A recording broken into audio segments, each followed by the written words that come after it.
Си ја прочитал оваа книга? А?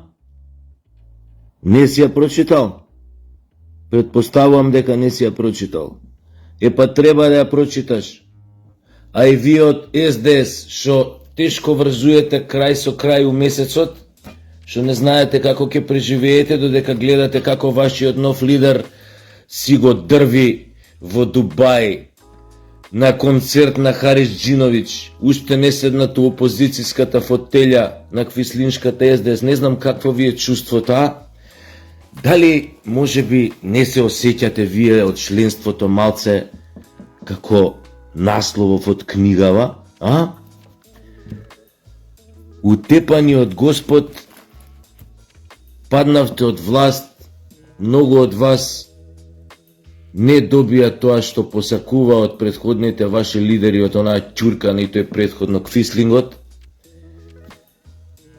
Остана голи и боси, не добија тоа што им беше ветено, значи ни работни места, ни онија.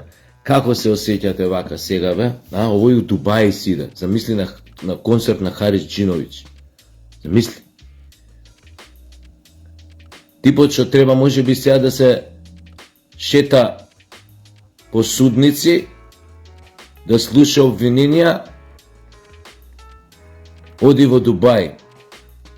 А ја уште очекувам од тип што духовното ниво му е такво да иде до Дубај да го слуша Харис Џиновиќ. Ја уште го прашувам дали ја прочитал, дали го читал Достоевски.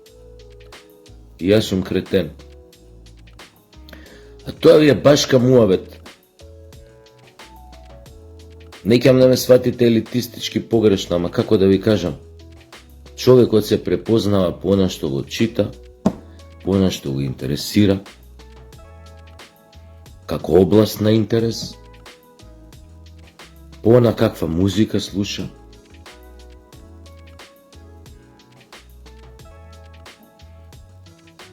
Така да, ова ви е доказ, последно со Дубај, да видите на какво духовно ниво ви е лидерот. И после сите ние се прашуваме, ако еден таков лекар, што важи нели за добар у својата професија, која ќе видите дека е влегол во политика. Тоа е првата сијаличка што треба да се запали. Врвен лекар влага у политика, зошто сите знаеме, да исчисти некој говна, може би и своите, за да не оди тамо кај што треба веќе да биде. И не знам зошто тој Заев и компанија се уште не се тамо каде што треба да бидат и тамо каде што сите сакаме да ги видиме. И еден таков тип го гледаш паѓа у транс на Харис Џиновиќ. Добро. Да не звучам елитистички или некако препаметно, нема да ја длабам у темава понатаму. Што сакав да кажам?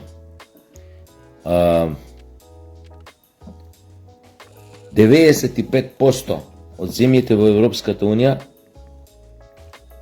беа за тоа да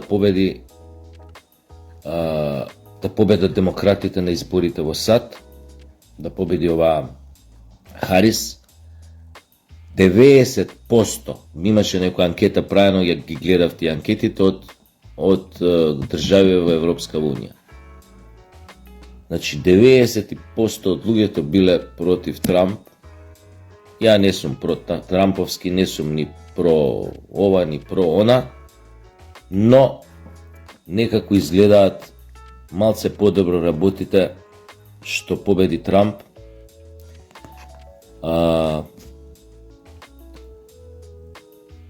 И куриозитет е тоа што тој е првиот председател што се вратил на тронот на Соединетите Американски држави. Обично сите можеле да истераат и 2 мандата еден по друг, но никогаш досега се нема случајно некој председател да истера еден мандат, па да направи пауза од неколку години, па пак да се врати на лидерското место на Соединетите држави. Ова може да значи многу работи, неговата победа, а може и да не значи ништо, ќе видиме.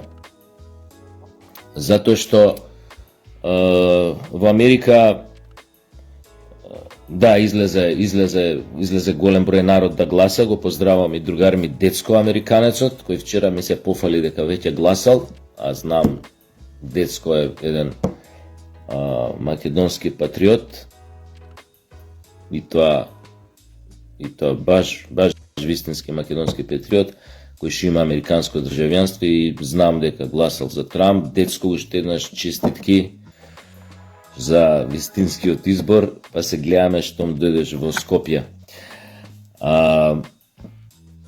Значи, тоа е мал куриозитет, тоа може да значи многу за светот, може и да не значи ништо, ќе видиме, наредните месеци ќе покажат.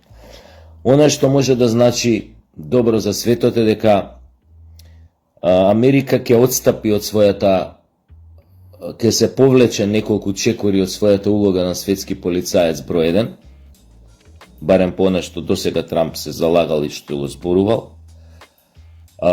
Зборуваше дека за 2 секунди ќе ја прекине војната во Украина.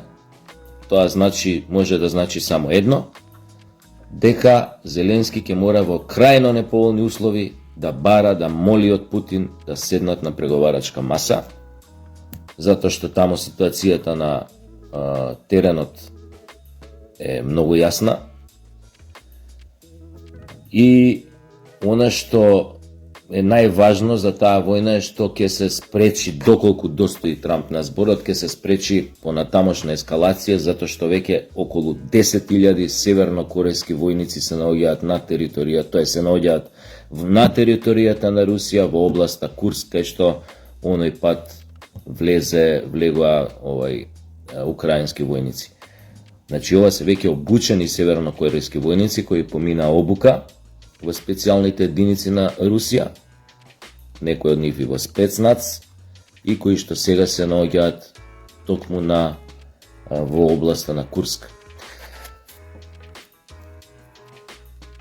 Исто така ова ќе значи неговата победа, ако достои на све оно што го зборувал и кога беше првиот пат председател и кога идеше со кампањава, дека многу од американските воени бази во светот ќе бидат затворени, со оглед на тоа дека Америка ќе отстапи од, тоест ќе го намали буџетот за учество во НАТО, и тоа го збореше, и дека најверојатно ќе се повлече делумно од некои своји интереси или врзаности со Европската Унија, тоест малце ќе ги пропушти европоунијатите сами на себе, а тие се толку неспособни, такви бирократи, што сами, оставени сами на себе, нема да издржат заедно ни 2 години, тоа е моја предпоставка. И исто така, неговото доаѓање на власт тешко дека ќе значи деескалација на геноцидот и на борбите на војната во појасот Газа и во Либан, како и на западниот брег. Тешко дека таа тортура, тој терор врз палестинците ќе биде намален, затоа што сепак, да бидеме искрени, Трамп во многу наврати исто така кажа дека ќе го поддржи Израел, и тоа е нешто што е непроменлива во американската политика, поддршката на Израел.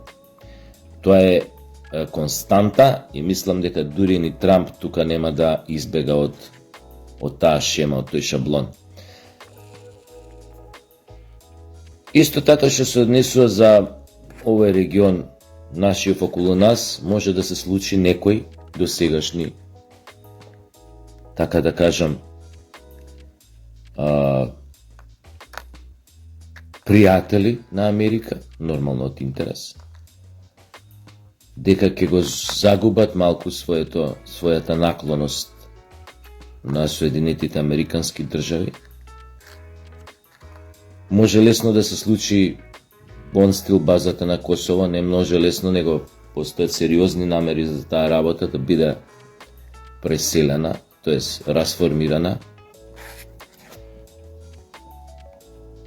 Веројатно е дека Трамп, ако се држи до тоа дека добре сега таа може ќе се пресели во Албанија, не е тоа спорно, но со самото тоа што ќе ја нема веќе на Косово, некои работи можно е да се променат во смисла на ова регионална наша геополитичка смисла,